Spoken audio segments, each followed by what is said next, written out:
Hi, I'm Rick Kaler. Thanks for joining me.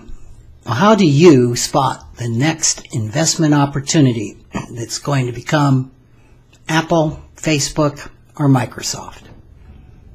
Certainly, they've got to be out there, and someone is going to discover them and be set for life. So why shouldn't it be you? Well, here's why it shouldn't.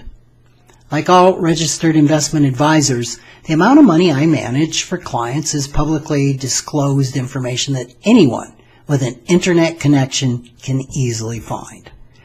Because of that, I'm seen as the gatekeeper of a source of funding for every underfunded business opportunity that is sure to become the next Apple. I get to see a lot of proposals, is what that means. Many have promise at first glance, but that promise usually fades the more I dig into the proposal, I ask questions, and I do the math.